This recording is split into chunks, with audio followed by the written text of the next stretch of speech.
Hello, friends. Are you ready to explore the fascinating world of zombies for Dawn of the Vampires? Released on June 27, 2025, this film has sparked endless discussions, and today, we're bringing you all the hidden gems, stunning details, and unforgettable moments. If you enjoy this deep dive, be sure to hit that like button. It really helps our channel grow. And don't forget to subscribe for more exciting movie explorations. Let's jump right in and uncover the magic together. It begins with silence. A long, dreadful silence broken only by the faint crackle of an abandoned radio. The world has changed again. After surviving years of chaos brought on by the undead, humanity has clawed its way toward a fragile semblance of peace. But that peace is short-lived. Something older, colder, and infinitely more calculating stirs beneath the ruins. And as the sun dips below the crimson horizon, a new predator emerges from the shadows. The vampires have come not to rebuild, but to dominate. The film wastes no time plunging us into this dual-threat dystopia.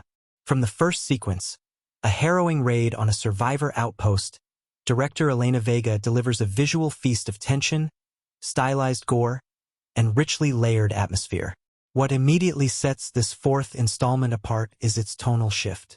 While the previous entries in the Zombies series leaned heavily into gritty survivalism and heart-racing escape narratives, Dawn of the Vampires introduces a gothic, almost operatic sense of dread. This isn't just a continuation, it's a reinvention. At the heart of the story is Avery Cross, played by Tessa Langford in what might be her most riveting role yet. Once a hardened scout leader for the human resistance, Avery now finds herself reluctantly partnering with Marcus, a rogue zombie exhibiting a strange form of intelligence. Yes, you heard that right. Marcus, portrayed by motion capture master Dev Patel, has begun to show signs of memory, remorse, even strategy. It's one of the film's most fascinating twists. The idea that zombies, long thought to be mindless husks, might be evolving. And if the undead can change, what does that mean for the world's future? But that question is quickly complicated by the arrival of Lord Erevan, the vampire patriarch, played with icy precision by veteran actor Christoph Waltz. Erevan is no snarling, cloaked stereotype. He's calm, philosophical, and terrifyingly rational. His kind have waited decades, maybe centuries, for humanity to tear itself apart. Now, with both humans and zombies weakened, he intends to rise, not with brute force, but through psychological warfare and manipulation. He doesn't want to kill the survivors. He wants to rule them. This triad, humans, zombies, vampires, becomes the engine of the film's tension. We're no longer watching just a battle for survival. It's a struggle for identity, dominance, and the future of evolution itself. The filmmakers pull off this complex web of conflict with remarkable finesse. Every encounter is laced with double meanings. Every alliance feels fragile, like it could snap under the slightest strain. And the pacing is tight. The film moves briskly but never feels rushed, giving each scene time to breathe while never letting the audience feel safe. One of the most striking elements of the movie is its visual design. Cinematographer Marco Rinaldi blends post-apocalyptic grit with eerie, Baroque elegance. The vampire strongholds are lit by flickering candlelight and draped in shadow, their stillness contrasting sharply with the chaotic human encampments. Zombies, meanwhile, are given a new cinematic language, shot in slow, deliberate movements to emphasize their newfound awareness. There's one unforgettable shot, a wide, overhead view of a vampire feeding chamber intercut with a zombie horde closing in on a convoy, that feels like a moving painting of doom and beauty. But the true genius lies in the sound design. Composer Yuko Watanabe fuses industrial sounds with classical strings to create a score that feels both ancient and modern.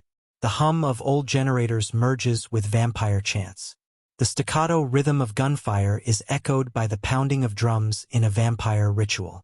In some scenes, silence becomes the most terrifying element of all, used not just for suspense, but as a thematic reminder of what's been lost in this broken world. The cast, too, deserves high praise. Tessa Langford's portrayal of Avery is raw and layered, part soldier, part survivor, part reluctant leader. Her emotional arc, from suspicion and anger to unexpected trust in Marcus, is one of the most compelling transformations in the franchise.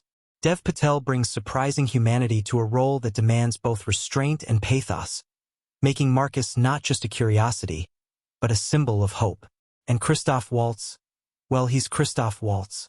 His quiet menace makes Erevan one of the most memorable antagonists in recent horror history. Interestingly, the film doesn't shy away from deeper philosophical questions. What does it mean to be alive?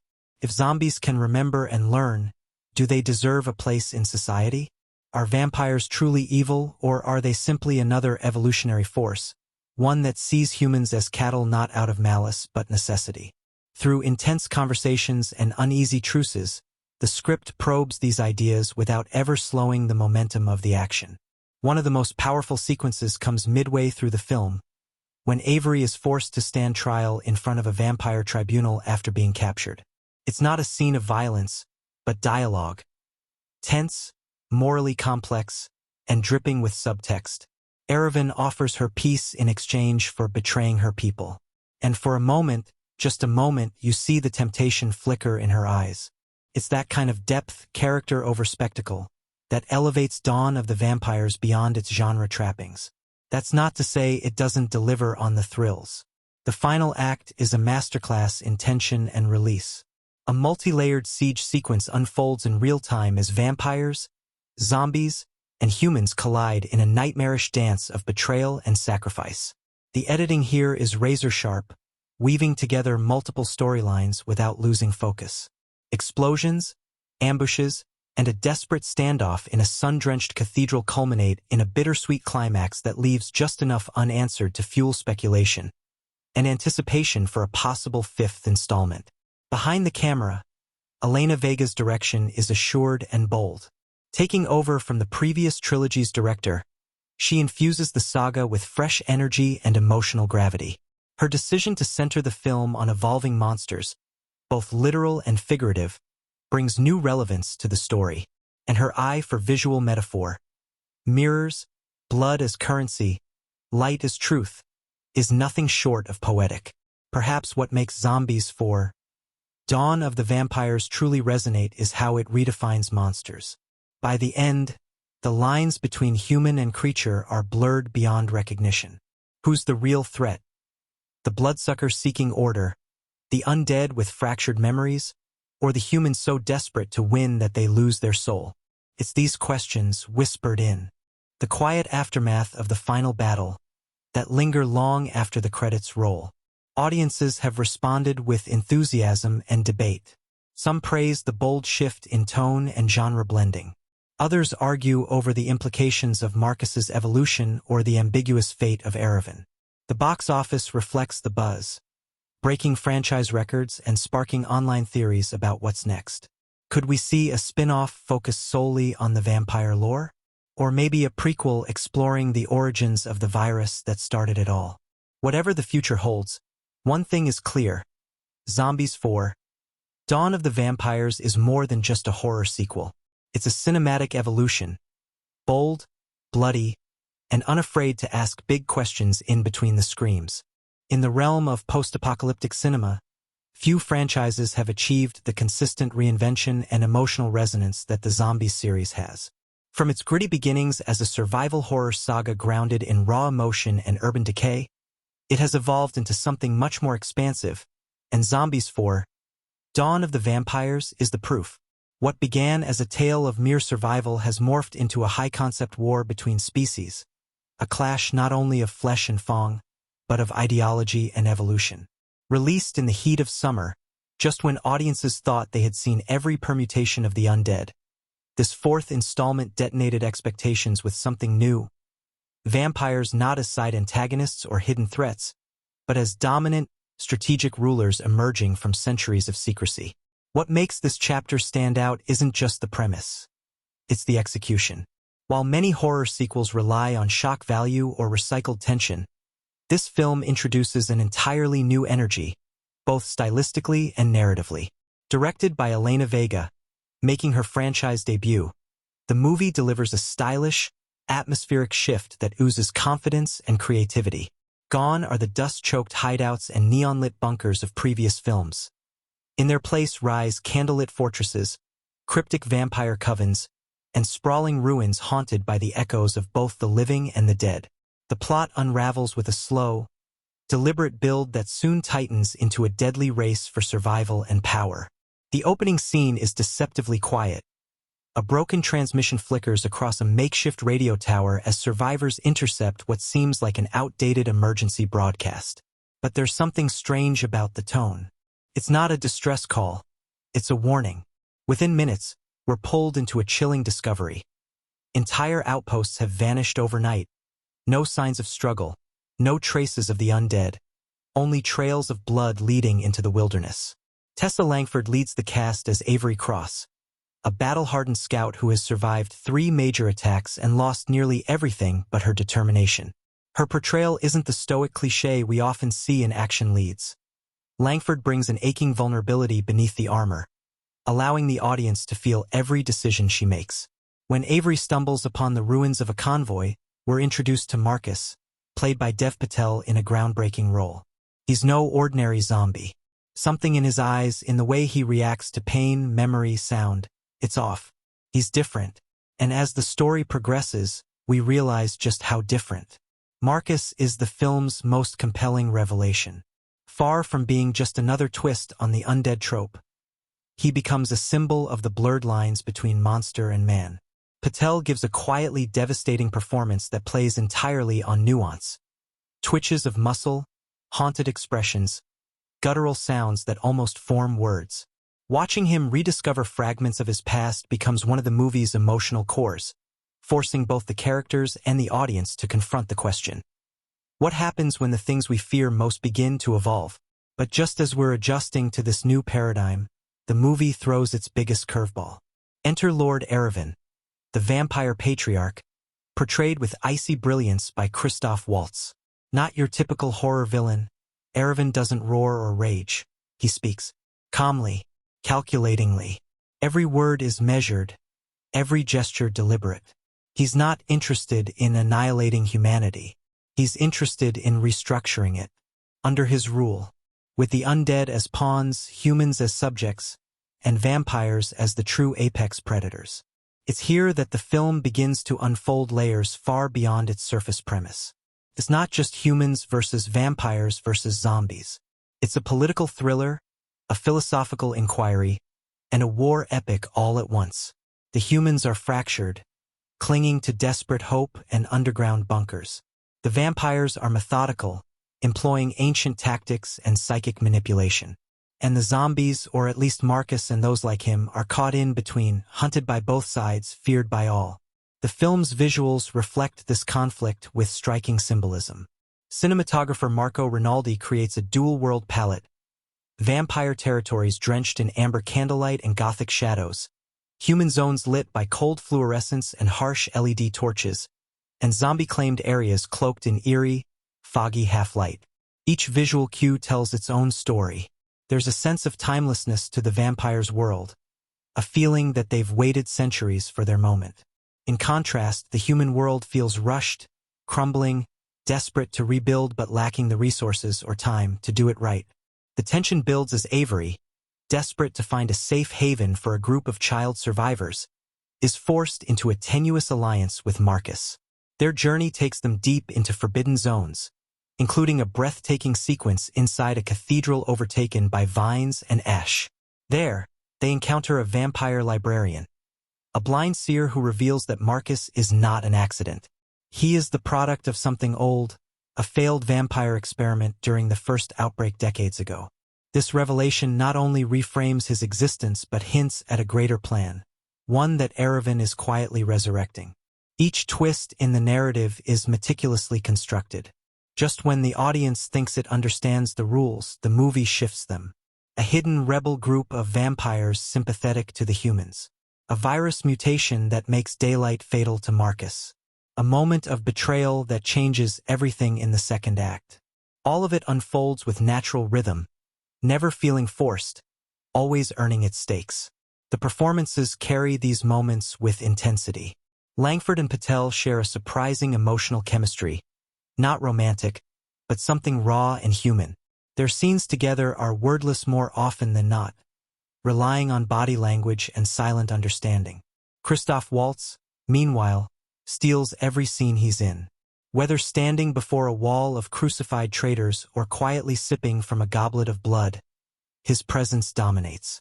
His monologue about the nature of chaos, delivered while dissecting a bat under a microscope, will surely go down as one of the most haunting villain speeches in modern horror. Beyond its performances, Zombies 4 also impresses with its world-building.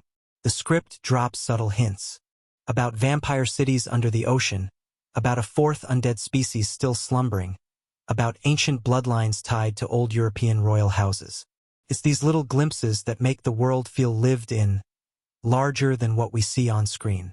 Fans have already begun dissecting each frame for clues, theorizing connections to the origin of the virus and foreshadowing a massive, supernatural war yet to come. Then there's the score. Composed by Yuko Watanabe, the music oscillates between haunting choir-driven crescendos and minimalist industrial pulses. The soundtrack mirrors the story's emotional beats perfectly, never overwhelming the scene but always enhancing it. There's one moment in particular, during a vampire coronation ceremony turned massacre, where the music tells its own tale of betrayal and horror. It's art, pure and unfiltered. It's easy to see why this movie captivated audiences. It delivers what fans of the franchise wanted: action, horror, lore, but does so while taking genuine risks. It doesn't rehash old formulas. It evolves. It dares to ask big questions. What does survival cost? What makes a monster? Can something once dead become something new? These are the themes that linger long after the blood has dried. Critics and fans alike responded with enthusiasm. On opening weekend, theaters reported sold-out shows, standing ovations, and online buzz that hasn't slowed down. Memes flooded social media. Fan theories exploded. Viewers dissected every line Aravind delivered, every strange flicker in Marcus's eyes. The final shot, Avery looking up as black wings blot out the moon, became an instant classic, spawning countless breakdown videos and speculation about what comes next. But even beyond the franchise faithful, the film reached new audiences. Its mature themes, elevated production design, and bold storytelling drew comparisons to The Last of Us, Blade 2, and even Children of Men. Horror fans praised the reinvention of genre tropes. Sci-fi lovers admired the world-building. Even casual viewers found themselves invested, pulled in by the film's emotional resonance and mystery. And that's really why Zombies 4, Dawn of the Vampires deserves this kind of deep dive. Because it doesn't just continue a story, it redefines one. It elevates its genre. It invites the audience to not just watch, but to feel, to question, to wonder. It's the rare blockbuster that wears its ambition proudly, challenging its viewers even as it thrills them. As the credits roll, with the haunting final notes of Watanabe's score echoing in the background, one thing is clear: the apocalypse is far from over. But neither is the evolution of this franchise. With the foundations laid in this film, biological mysteries, vampire politics, undead consciousness, the door is wide open for even more ambitious storytelling. And if this chapter is any indication, what comes next might just redefine the genre once again. So if you haven't seen it yet, or if you've only watched it once, go back. Look again. Listen to the silence between lines. Study the symbols on the vampire armor. Replay the scenes where Marcus touches the remnants of his past. Because Zombies 4 isn't just a movie you watch. It's one you live with, one you unravel piece by piece, scream by scream. And who knows? Maybe the dawn isn't just for the vampires. Maybe it's the dawn of something far more dangerous. The screen fades in slowly from black, not with a bang, but with the unsettling silence of a radio transmission failing to connect. There's static, then a distorted voice. It isn't screaming for help. It's reciting coordinates. That's the first clue. Something is off. This isn't just another distress call. It's a breadcrumb, a message wrapped in code, and someone is listening. Avery Cross listens. Alone in the hollowed-out command post that was once part of an overrun outpost near Redbridge, she adjusts the antennae with one hand and tightens the bandage on her forearm with the other. Her face, weathered but focused, doesn't flinch when the lights flicker. This is routine now. Intercept, decode, survive. Played by Tessa Langford, Avery is introduced not as a hero, but as a worn-down survivor whose loyalty to the resistance has cost her more than just blood. In a world where zombies are no longer the only monsters, she knows better than to trust silence. Silence always means something is coming. The message is traced back to Outpost 7, one of the Resistance's strongest safe zones, reportedly self-sustaining, well-defended, and in regular contact until 3 days ago. Now it's dark. Avery volunteers to lead a scout team, not because she believes there's anyone left to save, but because she's looking for someone. Her younger brother, Eli, was stationed there last. Her mission is protocol, her real goal is personal. As her convoy rolls out, the movie wastes no time reestablishing the shattered world. Cities lie in ruin, overtaken by nature and silence. Roads are cracked open like scars. Dead trees claw at the sky. It's a world reclaimed by decay, yet still haunted by movement in the shadows. The tension isn't loud, it simmers. That's the tone Zombies 4 sets from the beginning. This isn't a world where screams echo through the streets. This is a world where the screams have stopped. On the road with Avery are 2 key figures. Lyle, the vehicle tech and semi-official morale booster who never stops talking, part defense mechanism, part denial. And Maeve, a former biologist turned field medic who seems to know more than she says. Played by Naomi Scott, Maeve's character is introduced with a quiet intelligence and eyes that constantly scan the dark like she's reading equations only she can see. Together, they navigate toward Outpost 7, following the trail of the broadcast. When they arrive, it's not chaos they find. It's order, chilling, unnatural order. The gates of the outpost are open, vehicles parked in formation. No bodies, no signs of struggle, but blood. Dried, clean, precise. Leading in lines, not splatters. Lal jokes that maybe they've all ascended, but no one laughs. The tension ratchets higher when Maeve discovers that the communication tower's backup batteries have been drained. Not destroyed. Removed. Deliberately. Then, in the heart of the outpost's courtyard, they find something even more unsettling. Symbols, ancient and arcane, etched into the walls in ash and bone. The camera lingers on one, a crescent moon within a burning sun. Avery recognizes it, not from any resistance database, but from old stories, whispered fears. It's a vampire mark, not the fictional kind. These are real, and until now, believed to be extinct or myth. The realization hits hard. This wasn't a zombie attack. This was a message. That night, they find the first clue that something even darker is emerging. A single survivor. Not human. Not vampire. Something else. Half buried beneath rubble in the med bay is Marcus. Pale, wounded, trembling. At first, they assume he's a straggler, maybe infected. But then he speaks. Only one word. Don't. It's not a threat. It's a warning. Dev Patel's portrayal of Marcus is immediately magnetic. He's not snarling or mindless, he's scared, confused. Every twitch in his expression hints at layers we don't yet understand. Maeve scans him for infection markers. He has them, but they're dormant. No fever, no aggression, no neural decay, and most alarming of all, no desire to feed. Marcus is something new. The film plays with this tension brilliantly. The audience knows he's not normal, and so does the team. Lal wants to leave him. Avery wants to interrogate him. Maeve, however, insists on studying him. That's when she reveals what she's been hiding. She's seen cases like Marcus before. Not many, but a handful. Survivors of the infection who didn't turn, but didn't stay human either. The resistance classified them as anomalies. Maeve calls them echoes. But Marcus isn't like the others. He's stronger, smarter, and when night falls and strange howls echo from the nearby hills, he becomes vital to their survival. The first attack doesn't come from zombies. It comes from the trees. Shadows with eyes. Fast. Silent. They don't claw or moan. They whisper. And when they strike to maim, not kill. One of the scouts is taken, ripped from the truck, throat slit clean, body gone in seconds. Marcus tells Avery to run, but she stands her ground. She fires a flare into the trees, illuminating the attackers for just a moment.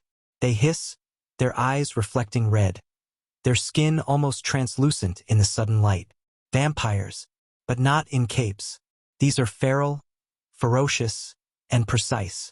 The scene is short, chaotic, and horrifying. When it's over, the team has lost 2 members. Lyle is wounded, and Marcus, strangely, has a gash across his shoulder that doesn't heal. That detail matters, because vampires are supposed to regenerate. Marcus doesn't. Maeve notes it, so does Avery. Whatever Marcus is, he's not fully them. They retreat. Marcus guides them through an old underground tunnel system, half-forgotten subway lines beneath the city, rumored to be safe from both the dead and the fanged. As they descend, the air grows colder. Marcus begins to recall fragments, flickers of memory. A man in white robes, a ritual involving blood and chains, whispers of Erevan. That's the first time we hear the name. Back at Resistance HQ, Command is losing patience. They intercept partial footage from the outpost, a glimpse of a pale figure walking through fire unharmed, a symbol etched into his chest. They match it to ancient folklore. Lord Erevan, a vampire patriarch lost to history, once exiled by his own kind for crimes unspeakable. The footage is clear. Erevan is back, and he's building something. But the Command's solution isn't defense. It's eradication. They want to bomb the site. No recovery, no rescue. Just fire. Avery, refusing to abandon her search for Eli and the truth about Marcus, disconnects from HQ. From here, the film's first half shifts from discovery to rebellion. As they travel deeper underground, they stumble upon a hidden vampire chapel. An ancient one, carved into stone and abandoned. Long ago, inside are relics. Old manuscripts, symbols that match those at Outpost 7, and a mural that changes everything. It depicts 3 species, not 2. Human, vampire, and something else. A third form straddling both. A hybrid, and the figure in the center bears Marcus's face. It's not prophecy. It's history. Marcus isn't becoming something. He was created. Maeve realizes the implications. If Marcus was made, then Erevan has already unlocked a way to control both virus and bloodline. He's creating a new race. Not mindless zombies, not pure-blood vampires, but something smarter, stronger, loyal. That's why he's wiping out the outposts. Not to kill the humans, to capture them, to test. Back above, Resistance forces launch an airstrike against the outpost. From a nearby ridge, Avery watches the place where her brother might still be buried vanish in flame. Her grief isn't loud, it's crushing. Langford delivers the moment with no dialogue, just a slow collapse to her knees and one whispered name, Eli. But Marcus reacts too. Not to the loss but to the fire. He doubles over, screaming, veins rising along his neck. It's the first time we see just how unstable he is. Fire doesn't just hurt him, it reverts him. For a brief, terrifying moment, he turns. Eyes black, teeth sharp, voice guttural. But he stops. He remembers, and that's when Avery sees it. He's fighting it. Whatever he is, he doesn't want to be it. In the last moments before the midpoint of the film, a new threat arrives. Not vampires, not zombies, soldiers, human ones. Not from the Resistance, but from a private military group known only as Thornwatch. Their gear is advanced. Their motives unclear. They capture Avery's team without a shot fired, subduing Marcus with a drug laced with silver and ash. When Avery demands to know who they are, the commanding officer says only one thing. He belongs to Erevan. And so do you. As the camera pulls back, we get a wide shot of the forest valley, now crawling with movement. Not dead, not undead, but alive, controlled, organized, and watching. The first half ends with a final, chilling reveal. Deep in the Thornwatch facility, locked in cryogenic suspension, lies Eli, Avery's brother. His eyes are open, and they are glowing red. The moment Avery sees Eli in cryogenic stasis, something inside her fractures. The truth isn't just close, it's personal. Her brother, thought dead or turned, has not only survived, but has been claimed by Thornwatch, a paramilitary force no one in the resistance truly understands. What were once ghost stories of mercenaries working off the grid have become terrifyingly real. And now they're not hunting zombies or even vampires. They're harvesting them. Held in a reinforced containment room deep within Thornwatch's mountain facility, Avery, Marcus, Maeve, and Lyle, still wounded, are monitored like specimens. Not prisoners of war, but assets. Their captors don't interrogate them immediately. Instead, they're watched by silent figures behind glass, taking notes. One of them stands out. A woman in surgical white, with cold eyes and an unmistakable familiarity in the way she stares at Marcus. Her name is Dr. Delara Nix. She is Thornwatch's lead geneticist. And she calls Marcus by another name, Subject Zero. The revelation strikes hard. Marcus wasn't just some random hybrid caught in the crossfire. He was the first of Erevan's new bloodline, the prototype. Created through a fusion of engineered zombie virus and ancient vampire blood, designed to be immune to decay and bound by loyalty. But something went wrong. Marcus didn't imprint on Erevan. He escaped, and in doing so, he took with him the final piece Erevan needs to stabilize his new species. Now Thornwatch wants to hand Marcus back. Dr. Nix explains it plainly. They don't work for the resistance. They work with Erevan. In exchange for their protection from the vampire scourge, Thornwatch delivers promising subjects to Erevan's fortress, those with genetic markers suited for hybridization. They've been harvesting survivors not to save them, but to feed a growing army. Eli, it turns out, wasn't taken by chance. He was born with the rare dormant strain Erevan needs to perfect the hive link, a psychic bond that unites his hybrids under one will. Marcus has the template. Eli has the key. And Avery? She was supposed to die. But now that she's here, she's leverage. What follows is a breathless sequence of betrayal and desperation.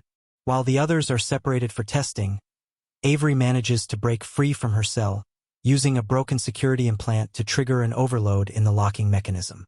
In a heart-pounding sequence lit only by emergency strobes, she fights her way through sterile corridors and automated defense turrets to find Marcus. But when she reaches him, he's already in the middle of transformation. Thornwatch injected him with a compound, silver nitrate bonded with blood memory, designed to force him to recall everything about his creation. In a haunting, fractured vision, Marcus relives the night of his rebirth. He wasn't turned like others. He was built. A ritual led by Erevan himself, face hidden in shadow, offering Marcus the chance to evolve beyond decay, beyond hunger. But Marcus refused to kill for loyalty, and that made him unstable. It's this resistance, his humanity, that Dr. Nix now wants to strip away. Avery interrupts the process just in time, halting Marcus's violent spiral. He remembers her, barely, but enough. They escape together, fighting through Thornwatch labs filled with failed experiments, grotesque remnants of hybrid tests gone wrong. Lyle, despite his injuries, provides a distraction by rigging a lab's power core to overload, while Maeve retrieves vital data on Erevan's bloodlines. The cost is heavy. Lyle is caught by guards and taken. We don't see what happens to him, not yet. The second half of the film enters its most urgent phase now. Avery's team, diminished and desperate, races to Erevan's location. A castle hidden deep in the Arctic Circle, shrouded in permanent twilight, unreachable by resistance forces. But Maeve knows another way. Using old resistance black sites, they hitch a stolen skydrop vehicle and freefall onto the frozen outskirts of Erevan's territory. What they find is chilling. Erevan's fortress isn't just a base. It's a living organism. A Gothic structure carved into glacial rock and pulsing with organic blood tech. Walls breathe. Doors respond to blood signatures. The architecture blends ancient stone with something almost alien. Vines that carry blood through the halls like veins. The very castle seems to recognize Marcus when he enters. That's when he realizes he wasn't just made for Erevan's army. He was made for this place. He is the key. Inside, they find a congregation. Not a throne room, but a sanctum. Dozens of hybrids in ceremonial garb are gathered for a ritual. At the center of a towering altar stands Erevan himself. Regal, composed, and terrifyingly still. Played by Charles Dance, Erevan embodies power that doesn't need to roar. His presence silences everything. Eli stands beside him, alive, awake, and speaking, but not to Avery. He speaks directly to the hybrids, not under duress, not drugged, willingly. The heartbreak is suffocating. Avery tries to reach him, but Eli doesn't recognize her. Or rather, he does, but not as family, as a threat. Erevan's hold on him is more than physical. The spiritual. He's been bound in a ceremony called the Crimson Link, a tether of loyalty so deep it overrides memory. But there's still a flicker. One moment, when Avery calls him by a childhood name, Little Echo, his expression shifts. Marcus tells Avery the truth she didn't want to hear.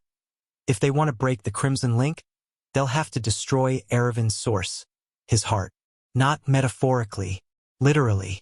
Erevan's heart is preserved inside a vessel deep in the fortress. An organ removed centuries ago, still beating, connected to every hybrid he commands. Destroy it, and the link breaks. But it also risks killing Eli. The choice is agonizing. Maeve urges strategy. Marcus urges sacrifice. Avery refuses to choose. She wants both, to free Eli and stop Erevan. It's this defiance that inspires Marcus. He remembers now. What made him unstable wasn't a flaw. It was will. The one thing Erevan could never control. In the film's climax, they execute a daring plan. Maeve triggers a blood pulse, overloading the castle's vascular system and weakening its defenses. Marcus confronts Erevan head-on in a breathtaking battle that's less brute force and more chess game. Erevan tries to manipulate him, to remind him of what he was meant to be. But Marcus, now fully embracing his in-betweenness, fights not with rage, but with purpose. Meanwhile, Avery navigates the crumbling corridors, desperately trying to reach the chamber that holds Erevan's heart. She fights through hybrid guards, nearly succumbing to the bloodthirst in the air, but pushes forward, driven by the faint hope that Eli might still be reachable. The confrontation between Avery and Eli is one of the film's emotional peaks. She finds him guarding the heart. He draws his weapon. She doesn't. Instead, she plays a recording, an old message from before the outbreak. Their mother's voice. A lullaby. Eli freezes. His eyes flicker. The tether phrase. But Erevan senses it. He teleports to the chamber, just as Marcus arrives. The final confrontation begins. The editing is rapid but elegant, intercutting between Marcus's fight with Erevan and Avery's last effort to convince Eli. It's a scene bursting with stakes. Emotional, visual, existential. Marcus, now glowing with inner light, forces Erevan to retreat into a mist form, chasing him through corridors of blood until they reach the castle's highest spire. There, he traps Erevan in a containment field drawn from the stolen Thornwatch tech. But it won't hold forever. Back in the heart chamber, Avery finally reaches Eli. Not with logic, not with pleas, but with memory. She hands him a worn bracelet, one he made as a kid. The same one he was wearing the night they were separated. When he sees it, everything crashes back. He collapses. The Crimson Link breaks. Eli, now free, helps Avery destroy the vessel. The moment it shatters, the entire castle convulses. Erevan screams, not in pain but in rage. He shatters the containment field and strikes Marcus down. Fatally. But Marcus smiles. Because it's too late. The hybrids collapse. The blood tech walls liquefy. Erevan, no longer tethered to his army, begins to wither. Not die but retreat. He dissolves into shadow, vowing to return. The castle begins to implode. In one of the film's most hauntingly beautiful moments, Marcus drags his broken body to the edge of the spire and watches the sun rise. For the first time, it doesn't burn him. His transformation is complete. Not vampire, not human, something new. As the light overtakes him, he turns to ash, peaceful. Avery, Eli, and Maeve escape in a Thornwatch skimmer as the fortress collapses into the ice. The final shot shows Eli looking into a cracked mirror. His eyes are still faintly glowing. Back at Resistance HQ, the footage is reviewed. Erevan is gone. Thornwatch is silent. But the files Maeve stole reveal something chilling. Erevan wasn't the only vampire patriarch. He was one of 7. And somewhere, deep beneath the earth, another one stirs. The credits roll as a whisper echoes over black. Blood always remembers. From the very first scene, Avery is more than a survivor. She's the emotional engine of the story, a woman forged in the fires of loss, holding tightly to the memory of a brother presumed dead and clinging to the idea that even in a world devoured by the undead, family can still be a lifeline. What sets Avery apart isn't just her skill or resilience. It's her refusal to become numb.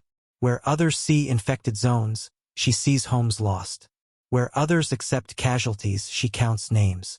Her arc isn't just about uncovering secrets. It's about refusing to surrender to a world that no longer believes in hope. Through the journey, we watch her evolve. Not away from her emotions, but into them. Every choice she makes is driven by something deeply human. When she discovers that Eli is alive but under Erevan's control, her instincts scream to save him, even when logic tells her he's gone. It's a defiance of reality, and yet, it's this exact defiance that becomes her strength. She doesn't let go. She never lets go. And as played by Jessica Henwick, Avery never slips into caricature. There's no strong female lead tropes here. Her voice wavers, her hands shake, but her spine, unbreakable. Henwick brings a grounded, intimate realism to every scene, making Avery's fight personal even amid the apocalypse.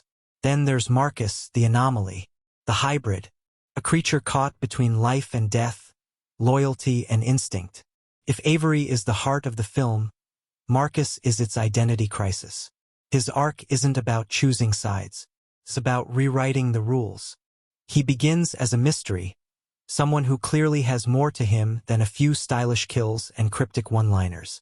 But as the film progresses, we see the weight he carries. Not just as a product of Erevan's twisted vision, but as someone who never got to choose what he became.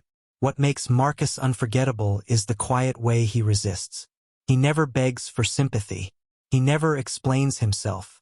But in subtle gestures, in the way he protects Avery, in how he flinches when reminded of blood, in how he looks at the sunrise like it's a dream he'll never touch, he becomes achingly real. Michael B. Jordan's portrayal is nothing short of electric. He carries the kind of internal war that doesn't need exposition. His silence speaks volumes. And when Marcus finally accepts his dual nature, not to serve Erevan, but to defy him, there's a catharsis that hits with full force. You don't just see a hybrid. You see a man reclaiming his soul. And in the film's final moments, when the sun touches his skin and he doesn't burn, it's not just an ending. It's a beginning he knows he'll never see, but gave everything for others to reach. Maeve, on the other hand, is a character who initially feels like the archetype tech genius, the sarcastic foil to Avery's intensity. But over time, she emerges as something more intricate. She's the moral compass with a cynic's vocabulary. Her role isn't just to crack codes and bypass biolocks, though she does that effortlessly. It's to remind the others, and us, that every revolution starts with people who stop believing the lies they're told. She's been there before. She worked for Thornwatch. She helped build the systems that now imprison others. Her choice to defect wasn't sudden. It was slow, agonizing, and riddled with guilt. And that guilt propels her forward. What makes her arc powerful is how she reclaims agency, not through flashy rebellion, but by making herself useful in the quiet ways no one else can. She isn't looking for redemption. She's building it line by line, code by code. Toddy Gabrielle brings an effortless edge to Maeve, balancing intellect and emotional depth. You feel like she's always thinking 3 steps ahead, but still vulnerable enough to admit when the past comes knocking. And when she sacrifices her safe exit to retrieve Erevan's blood data, it's not a dramatic beat. It's a necessary one. She knows the war doesn't end with one vampire. It ends with understanding how they were made. And then there's Lyle, the medic, the one who fixes wounds that no one else sees. In a story filled with war and bloodlines and genetic experiments, Lyle is the one who reminds everyone that this is still a human story. His presence is warm, almost paternal, though he never claims authority. He's just there. When people bleed, he patches them up. When people scream, he listens. He's not a hero in the traditional sense. He doesn't charge into battle with a war cry. But when he volunteers to stay behind and overload the Thornwatch Corps, he does it with quiet resolve. No speech, no drama, just purpose. What hurts most is how his end is left unseen. We don't get a death scene. We don't get a farewell. He's captured. And then, nothing. It's a brutal reminder that in war, some sacrifices don't get remembered. But the film does something beautiful in honoring him.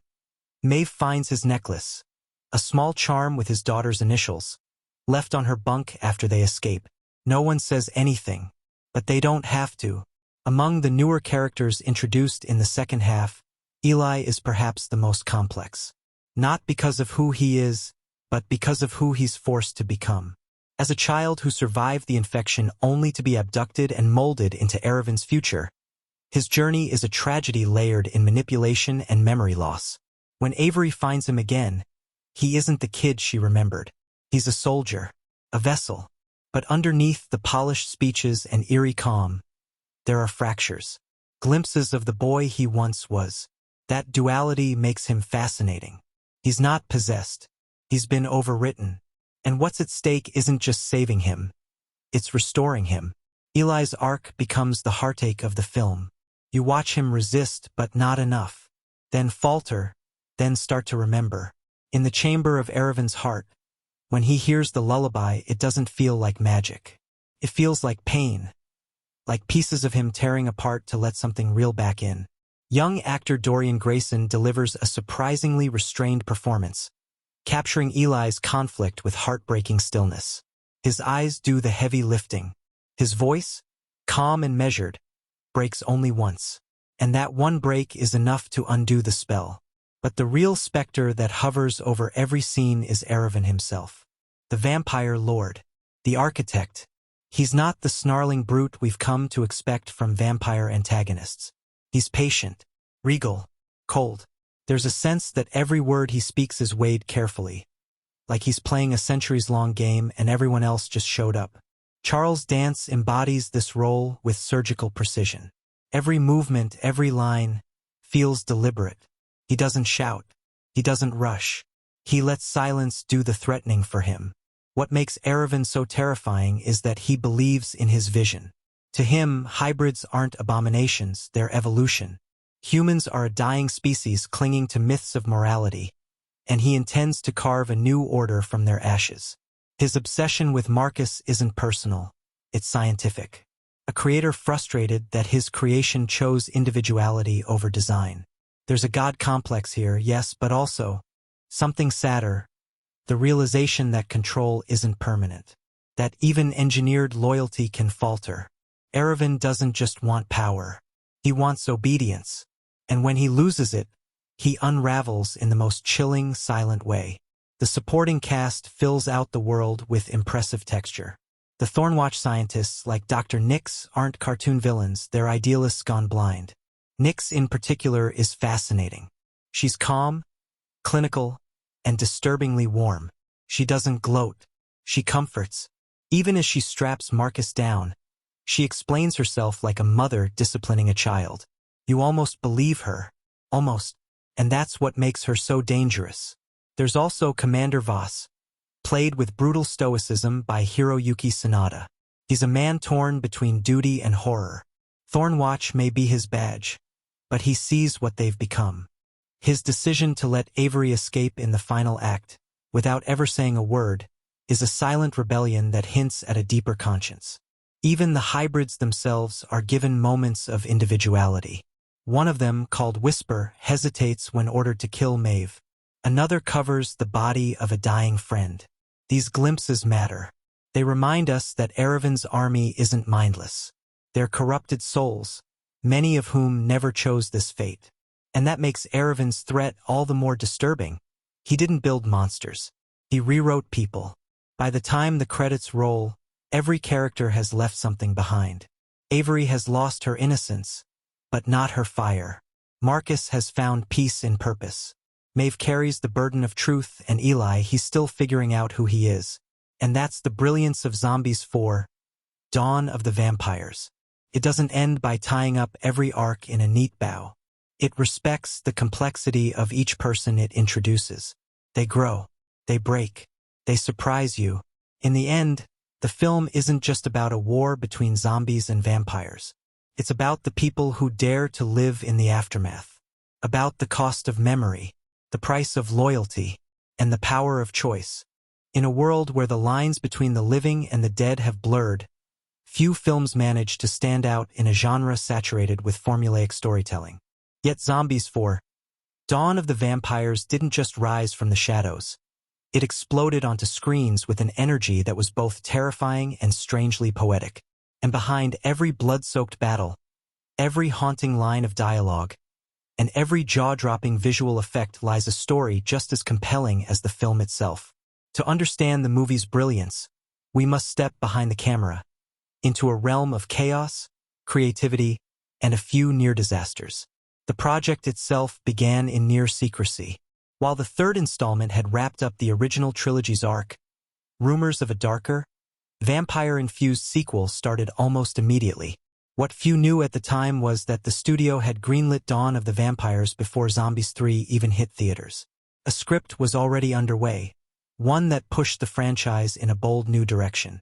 The script's early drafts were nothing like the final film. In fact, the original screenplay had no vampires at all. It focused on a militarized resistance fighting hordes of evolved zombies with psychic abilities, until a single note from a producer changed everything. "Make the enemy intelligent," the note read.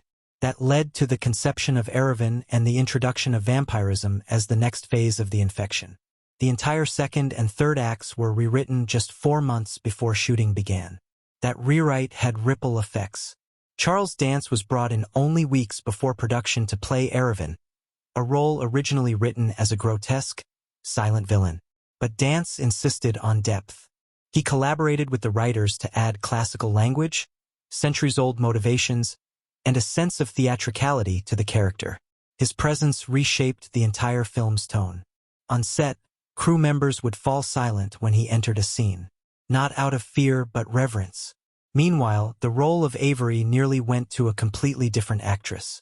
Before Alexa Monroe was cast, the production had reportedly pursued 3 other leads, including a rising star who left after creative differences over the character's emotional arc. Monroe came on board after a last-minute audition in which she performed a raw, unscripted monologue about survivor's guilt. That scene was later adapted directly into Avery's confessional moment near the midpoint of the film. But Monroe didn't just act. She immersed herself. For 3 weeks before filming, she trained with real-world tactical survivalists, learning how to build fires from scratch, load and clean weapons blindfolded, and perform emergency triage. The result was a character who didn't just seem capable. She moved like someone who had truly lived through the apocalypse. It's this grounded physicality that helped make Avery one of the most compelling protagonists in the series. Filming itself was anything but smooth. The crew endured a grueling 89-day shoot that spanned abandoned military bases in Eastern Europe, soundstages in Vancouver, and a custom-built glacial set deep in Iceland's highlands.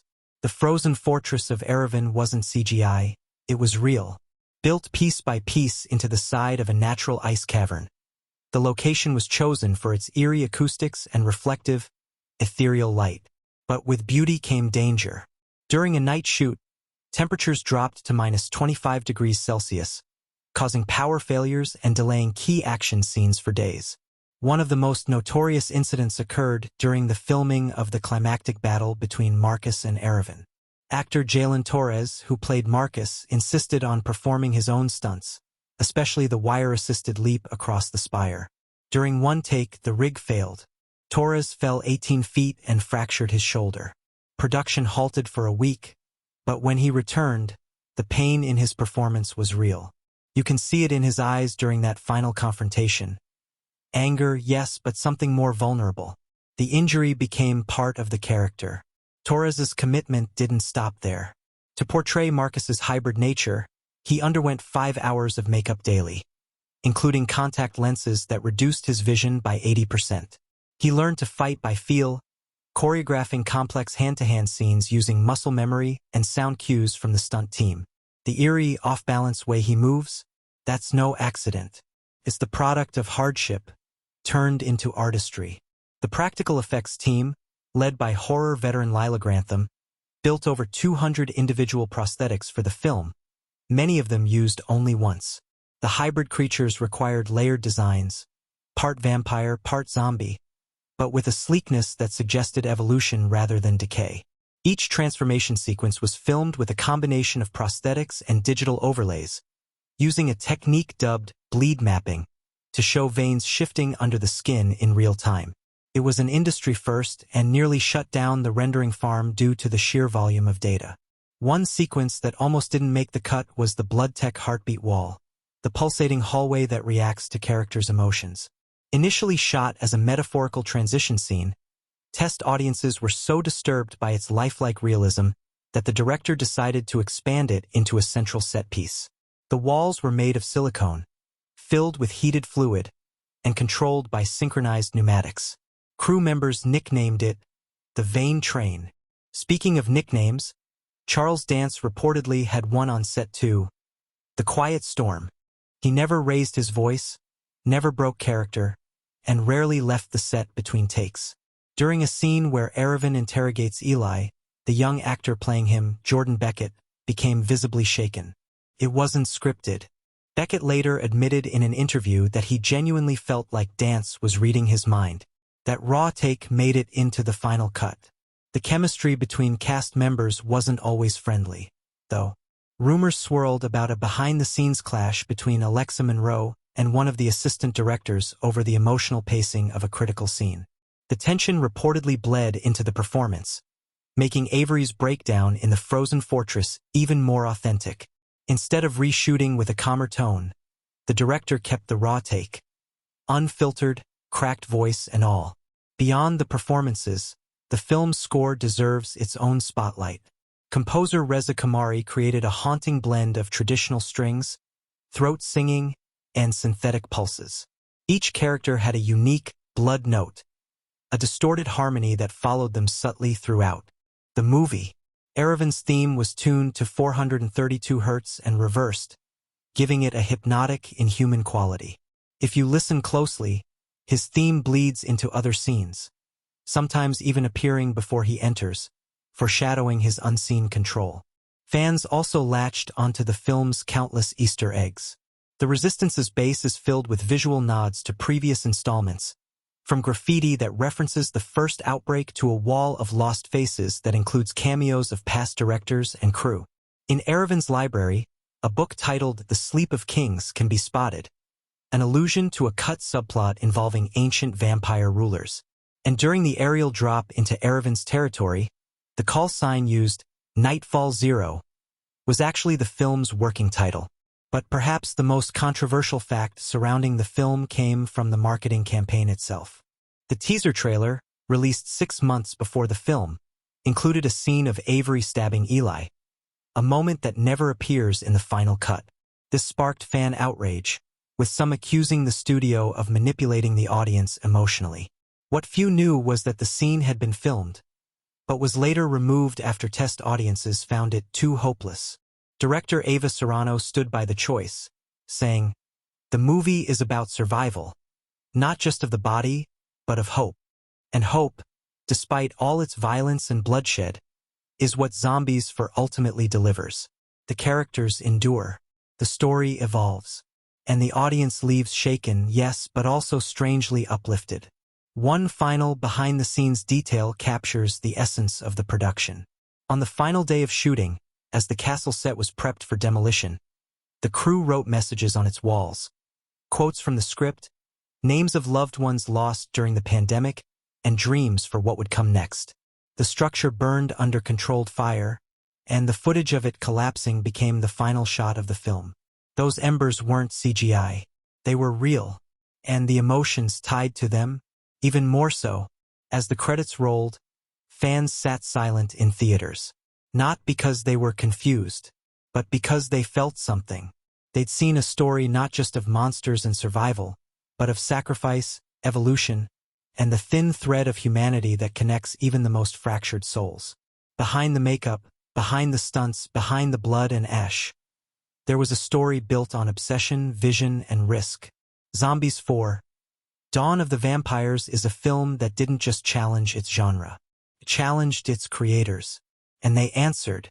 It begins not with a scream, but with silence. The kind that feels intentional, eerie, and patient. The opening scene of Zombies 4: Dawn of the Vampires sets its tone not through chaos, but through control. Avery walks a narrow path through snow-drenched ruins, every crunch of her boots captured in chilling clarity. No music, no dialogue, only the faint, pulsing echo of her breath. This moment, though subtle, is pivotal. It tells us everything about what's changed since the last chapter. The apocalypse is no longer loud. It's quiet. It has matured into something colder, more calculating. That quiet is shattered moments later in a breathtaking twist of visual violence. Avery's encounter with the hybrid scout is our first glimpse of the enemy's evolution. Not mindless, not wild, but graceful, agile, and eerily intelligent. The choreography of this moment is meticulously designed to convey imbalance. The camera doesn't follow a hero. It stumbles with her, grounded and frantic. The hybrid doesn't roar. It studies. This battle, while brief, introduces the central theme of the film. Fear not of death, but of something smarter replacing us. Another key moment follows as Avery returns to the Resistance stronghold. And here, the emotional terrain shifts. The base, a decaying fusion of tech and tribal survivalism, hums with a palpable tension. When Marcus enters, no music underscores his presence. Just the steady drone of machinery, hinting at how much of his humanity he has left behind. His reunion with Avery is restrained. There's no dramatic embrace. Just a look, a flicker of shared trauma, that speaks volumes more than any line of dialogue could. This is the film telling us, connection isn't grand anymore. It's barely alive. And that is what makes it precious. But perhaps the most powerful early turning point unfolds in the scene where Avery confesses to killing a fellow survivor. She isn't crying. She isn't angry. She's calm, almost too calm. The camera doesn't move. It lingers, traps the viewer with her. This is where the film starts to disassemble the myth of the invulnerable hero. Avery is haunted not by fear, but by the numbness that's crept into her morality. And Monroe's performance doesn't ask for sympathy.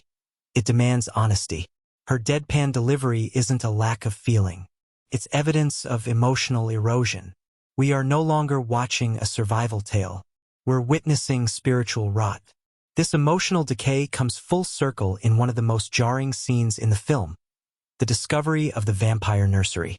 Hidden deep within Erevan's glacier fortress, this grotesque hall of feeding hybrids is as symbolic as it is horrifying.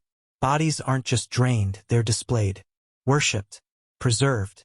It's a museum of extinction. The lighting here is dreamlike, pulsing red and pale blue like the veins of a dying organism. This moment elevates the film's antagonists from simple predators to something near religious. They aren't killing to survive. They're building a future, one in which humanity is remembered only as fuel. Emotionally, this sequence hits harder than any battlefield. And for Marcus, it breaks him. When he lashes out and burns the chamber, it's not an act of strategy. It's revenge against the future he knows he's a part of. The fire bathes him in orange, his reflection distorted in the melting ice. This isn't just a man losing control. It's a creature realizing it has no place in either world. The film doesn't spell it out, but visually, it's all there. Marcus is neither zombie nor human, and he's disgusted by both. The midpoint of the film delivers one of its most audacious sequences, the memory trial, where Erevan captures Avery and subjects her to a psychic hallucination of her past sins. Now this scene is not just a narrative detour. It's the film's thematic thesis. Erevan's power isn't brute strength. It's manipulation. The visuals are surreal, warped versions of familiar places, people speaking in backward tones, the air thick with whispering sound design. This moment invites us into Avery's subconscious, where the boundaries between memory and prophecy begin to collapse. In one particularly striking vision, Avery sees herself leading the hybrids, her eyes blood-red, her voice commanding. The implication is brutal. Aravan doesn't want to kill her. He wants her to evolve. This plants the seed of doubt that infects the rest of the story. Could she change sides? Has she already started? And we, as the audience, aren't given a clear answer. That uncertainty is deliberate, and it follows her and us to the film's climax. Let's now move to the confrontation scene between Avery and Aravan, arguably the most layered moment in the film. It's not an action sequence. It's a conversation. Two figures, face to face, in a throne room carved from ice. Aravan doesn't raise his voice. He doesn't even move. He monologues, yes, but every word feels earned, filled with centuries of grief and clarity. Charles Dance delivers his performance like a prayer, and Avery's silence is just as powerful. The camera often cuts to her reaction. Tight close-ups, capturing every flinch and flicker. Here, the film pivots into philosophical horror, the idea that the villain might be right. Aravan argues that humanity has had its chance, that the vampire strain isn't a curse, but a cure. Immortality, intelligence, order. The zombie plague was chaos. But the hybrid strain? The civilization reborn without greed, without waste. You fight for rot, he says. I offer evolution. This isn't just the villain making a pitch. It's the film asking the audience, what if this is better? And the fact that it's not an easy answer is what makes the scene so magnetic. Now, let's discuss the moment that fractures the team, Eli's betrayal. Up until this point, Eli has been the film's moral compass. Young, curious, unbroken. But when he chooses to align with Aravan, out of fear, out of desperation, it's a betrayal that cuts deeper than a gunshot ever could. His reasoning isn't evil. It's heartbreakingly logical. I don't want to die for a world that already gave up on me, he says. And we believe him. That's the genius of this twist. It doesn't break the character, it fulfills him. He becomes the embodiment of the film's core tension. Survival versus surrender. The betrayal scene is filmed in a single, uninterrupted take. Avery's shock. Marcus's rage. Eli's quiet resolve. No music. Just the hiss of wind and the distant wail of an approaching storm. The stillness of this moment is suffocating, more brutal than any battle. And when Eli walks away into Aravan's arms, it doesn't feel like a villain's victory. It feels like the universe tilting toward inevitability. Of course, the emotional apex comes during the final confrontation, Avery versus Aravan. But this isn't a simple fight. It's a battle of belief systems. The choreography is elegant, slow, and more psychological than physical. The room spins with shifting lights, casting shadows that seem to echo the movements of the dead. At one point, Aravan offers Avery immortality, and for a breathless second, she almost takes it. This pause is everything. It's the heart of the film, because survival isn't just about living, it's about choosing how. Avery's ultimate refusal is not triumphant. It's tragic. She doesn't kill Aravan to save the world. She does it because there's no other way to stop the cycle. Her final strike doesn't feel like victory, it feels like mercy. And as Aravan collapses, whispering a final thank you, the ambiguity of the entire story crystallizes. He wasn't a monster. He was an alternative, a reflection of what could have been. Even after the battle, the story doesn't end cleanly. The final shot, a close-up of Avery's face as she watches the sun rise, is laced with questions. The blood in her eyes, the twitch in her jaw. Has she changed? Is she turning? Or has she merely become something new? A fusion of old ideals and new truths? This final image haunts. It doesn't reassure. And that's the brilliance of Zombies 4, Dawn of the Vampires. Its key moments don't resolve neatly. They echo. They linger. Each twist isn't just a turn in the plot. It's a crack in the viewer's perception. Every scene feels purposeful, every choice loaded with philosophical weight. We're not just watching characters fight monsters. We're watching them question whether becoming one is the only way to survive. It's in the restraint, the moral ambiguity, and the refusal to offer comfort that Zombies 4 finds its power. And the more you reflect on these pivotal moments, the more you realize. The real horror isn't the vampires. It's the truth they reveal about us. Before a single frame was shot, there was a war overtone. Not between producers or studios, but within the creative team itself. The challenge wasn't just making another zombie movie. It was creating a final chapter that could balance the decaying rawness of the undead with the poetic, aristocratic terror of vampires. And at the center of this internal tension stood director Amelia Voss. Known for her art house roots and minimalistic horror in Dead Hours, Voss wasn't the obvious choice. But she was the right one. She started, not with storyboards or concept art, but with silence. During early production meetings, she'd reportedly ask the team, "What does the world sound like after everything ends?" That question birthed the sonic architecture of the film. Sound designer Jarek Halston created layers of environmental noise so sparse and brittle they often resembled music. The crunch of boots on frosted ash. The electric whine of a dying drone. Even the way vampire wings sliced through air, all were captured practically, then digitally manipulated to feel tactile but alien. This focus on atmosphere influenced every department. The cinematography, led by veteran DP Lena Grohl, embraced this minimalism. The visual palette was built around decay, ashen whites, bruised blues, and necrotic blacks. But Grohl didn't just rely on color. She used negative space like a scalpel. Characters were often dwarfed by the frame. Skies swallowed them. Ice-covered ruins blurred their outlines. This wasn't just beautiful framing. It was a constant visual reminder of humanity's insignificance in the world they once ruled. One of the most daring technical feats came with the creation of Erevan's fortress. Rather than lean into full CGI, Voss and production designer Aidan Rook constructed large sections of the glacial throne room using a hybrid of carved resin and thermochromic panels, walls that subtly changed color with heat.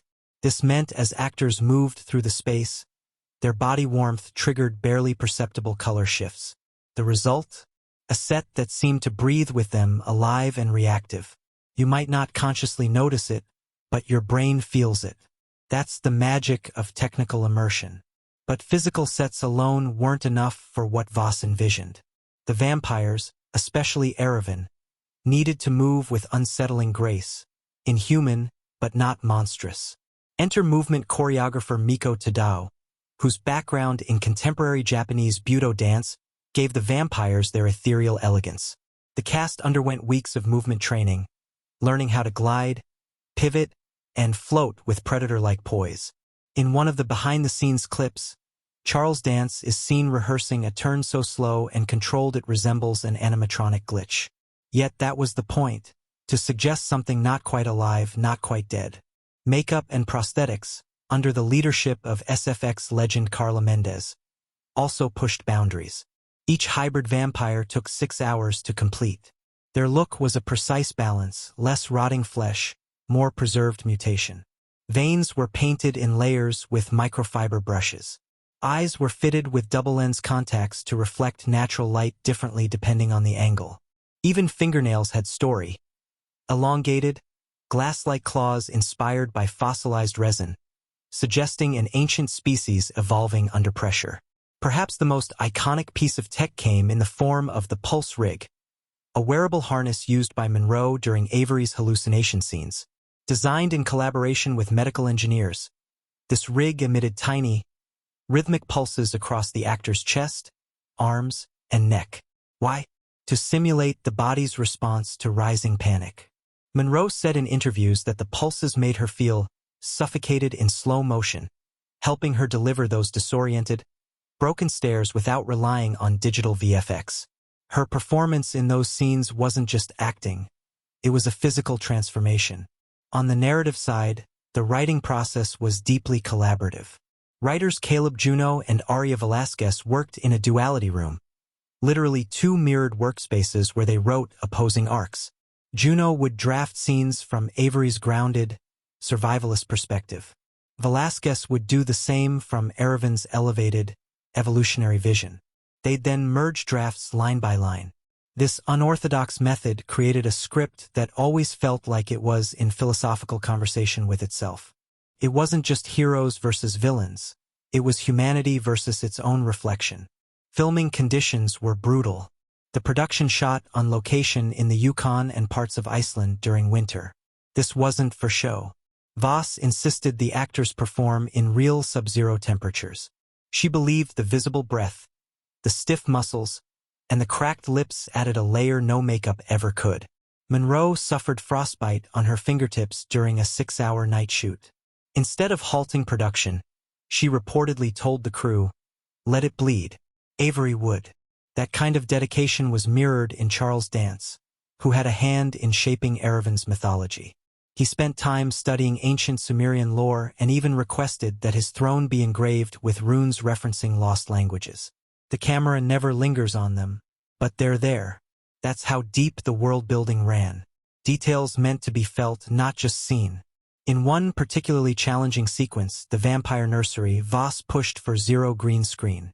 The entire set was built in a decommissioned cold storage facility. The blood pods, resembling translucent sarcophagi, were filled with a custom-made gel that refracted light like a prism. Actors had to perform in and around these slick, claustrophobic tubes, with camera rigs sliding between narrow channels. It's why that scene feels so suffocatingly real, because it was. Editing was handled by duo Marla Quinn and Rafi Chowdhury, who took an unconventional approach. They started by cutting the film backward, from the climax to the beginning. Why? To ensure every twist had a natural emotional echo in earlier scenes. They described it as scoring a symphony in reverse. Their attention to rhythmic pacing is why scenes feel tense even when nothing is happening. Silence becomes expectation. Cuts are delayed just long enough to create discomfort. It's an invisible hand guiding the viewer's heartbeat. Composer Thomas Elric didn't write traditional music cues. Instead, he crafted an evolving soundscape where musical motifs were built from organic recordings. Wind whistling through bones, reversed heartbeats, and distorted cello harmonics. Erevan's theme is barely a melody. It's a vibration, a reminder that his presence is felt before it's heard. Avery's theme, in contrast, is a mournful hum layered with degraded tape loops, suggesting memories fading with every step she takes. Digital VFX still had a role, but it was used with restraint.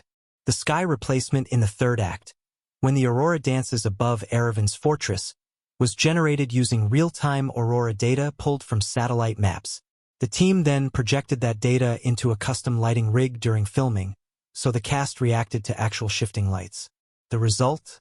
A digital sky that feels tangible. You're not watching something imposed on reality. You're seeing reality enhanced. There's also the remarkable blood memory sequence, a moment where Avery briefly sees flashes of a future that might already be happening. To film this, the team used a mix of 35mm reverse film, digital overlays, and underwater lenses, capturing scenes of possible fates and letting water distort them. It was shot in reverse, played forward, and then re-reversed to create that unsettling déjà vu effect. This wasn't just VFX, it was alchemy. Marketing even reflected the film's production ethos. Instead of standard trailers, the studio released cryptic clips, a lone heartbeat, a whisper, a torn resistance patch floating through snow. These micro-teasers created a viral frenzy, encouraging fans to decode hidden runes and clues. The campaign wasn't about showing the film. It was about experiencing it even before release. Behind the camera, the crew operated like a war camp. Schedules were tight, weather was unforgiving, and Voss was relentless. Yet, despite the pressure, stories from set paint a portrait of eerie camaraderie. The cast often slept in their costumes, part method, part necessity. Meals were taken in the same bunker sets used for filming. Monroe kept a bloodied resistance flag with her at all times. Not as a prop, but as a reminder of what Avery was fighting for. Perhaps the most poetic technical feat, though, wasn't seen until the final frame. That close-up of Avery's eye, just before the credits roll, is not digitally enhanced. It's a contact lens fitted with a custom LED grid, programmed to flicker with a faint pulse. What we see just for a split second is a symbol, a choice, maybe even a mutation. That flicker is the last word the filmmakers wanted to leave us with. Ambiguity. Every frame of Zombies 4, Dawn of the Vampires was touched by obsession. Every sound engineered to unsettle. Every movement choreographed to whisper a deeper truth. And as the final chapter in a franchise known for blood, rebellion, and survival, this entry dared to slow down and ask, what if the monsters are just a preview of what we're becoming? It's not just a movie. It's a crafted experience, a collaboration of minds, machines, and mythologies. And once you've seen what went into every detail, it becomes clear that this wasn't the end of the story. It was the culmination of everything that came before. If the heart of a story lies in its characters and themes, then its soul is in how it's told, and Zombies 4. Dawn of the Vampires tells its story with every frame, every flicker of light, and every echo of silence. It's not just what unfolds on screen, but how it unfolds that lingers long after the credits roll. From its opening sequence, it becomes clear. This is a film that knows the power of visual storytelling. Every shot, every sound, every shadow serves a purpose, inviting the audience not just to watch but to feel. It begins in stillness. The first image, a frost-covered valley, motionless under a pale, washed-out sky. There are no screams, no growls, just silence. The camera doesn't rush. It glides, barely perceptible, across a landscape that's both beautiful and broken. This is where the film stakes its claim. Not in chaos, but in mood. Cinematographer Eliza Harrow, returning for the final installment, crafts each frame with painterly precision. The natural world becomes a silent character, cold, unyielding, ancient, and it sets the emotional temperature for what's to come. The decision to shoot much of the film in natural light wasn't just a stylistic choice, it was a thematic one. The resistance exists in the daylight, exposed, vulnerable. Their bunkers are dim and dusty, lit by oil lamps and flickering torches. Nothing is ever clean. Shadows stretch long and heavy across their faces, emphasizing the weight they carry. In contrast, Erevan's vampire enclave is bathed in artificial light, sterile whites, neon blues, soft bioluminescent glows. It's a world devoid of sunlight, but not of clarity. This contrast creates a visual duality that mirrors the film's moral tension. Warmth versus precision, chaos versus order, memory versus mutation. The camera language reflects this same conflict. In resistance scenes, the camera often handheld, slightly shaky, breathing with the actors. It's close, intimate. It moves with Avery, especially in moments of emotional intensity, letting us live inside her panic, her decisions, her doubts. There's a rawness to these scenes, an intentional imperfection that makes the world feel immediate. Dust on the lens flares, the occasional abrupt pan. These aren't flaws, they're signals. Signals that humanity here is messy, unpolished, real. But in Erevan's domain, the cinematography shifts. Locked-off shots, symmetrical framing, slow mechanical dolly-ins. The camera becomes more like a machine, observing rather than participating. Wide shots are composed with clinical beauty, vampires posed like living sculptures in massive arched chambers of glass and steel. There's an eerie calm to these visuals, a detachment that feels otherworldly. It's almost too perfect, too still. And that's the point. The visual language separates the human from the post-human, the living from the evolved. Editing plays a crucial role in shaping how these visuals are received. Editor Marla Keene uses contrast as rhythm. Action scenes are cut with frantic precision. Tight frames, quick transitions, sudden shifts in speed that create a visceral sense of urgency. But between those battles, the pacing slows. Long dissolves, quiet fade-outs.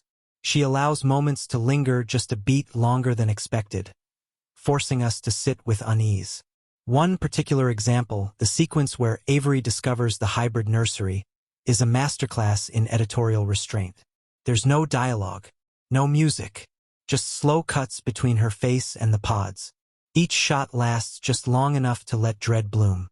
Sound design weaves in as a silent co-author of the narrative. It's not the roars of zombies or the screeches of vampires that define the film's sonic landscape. It's the quieter sounds, the crunch of snow underfoot, the whir of biomonitors, the drip of blood echoing through sterile hallways. These tiny details accumulate, building a world that breathes even when its characters are silent. And silence itself is weaponized. In several pivotal moments, composer Roderick Miles chooses not to score the scene. When Avery confronts Aravan in his sanctuary, there's no music, just the hum of cold air and their breaths. It's unnerving, because we're used to music telling us what to feel. Here, the absence of it leaves us unguarded. When music does enter, it's used sparingly and symbolically. The Resistance theme, built on a fractured melody carried by a cello, is intentionally incomplete. It often begins mid-phrase, unresolved. It mirrors their struggle, a movement unfinished, always reaching. The vampire theme, in contrast, is crystalline and cyclical, a repeating synthetic motif that reflects their obsession with control and immortality. In the film's final confrontation, these themes collide, layered over each other in a dissonant crescendo that mirrors the ideological battle at its core. Lighting is equally precise in its narrative role. Throughout the film, practical light sources, torches, lamps, computer screens dominate. They serve dual functions, illuminating space and revealing character psychology. In one scene, Avery is seen sitting alone, bathed in the flicker of old analog monitors. The light stutters across her face like a heartbeat, illuminating only fragments of her expression. We're never given a full picture, just glimpses. It's a visual metaphor for her inner conflict. Fractured, uncertain, flickering between hope and surrender. Aravan, by contrast, is consistently lit from below, a subtle but classic technique used to imply menace. But here, it's more than villainy. The underlighting gives his features an almost statuesque quality, emphasizing the artificial perfection he's cultivated. His eyes are always glowing just slightly more than natural, his silhouette always just a little too sharp. It's an uncanny aesthetic, designed to make the viewer uncomfortable without fully understanding why. Color grading adds another layer to the visual storytelling.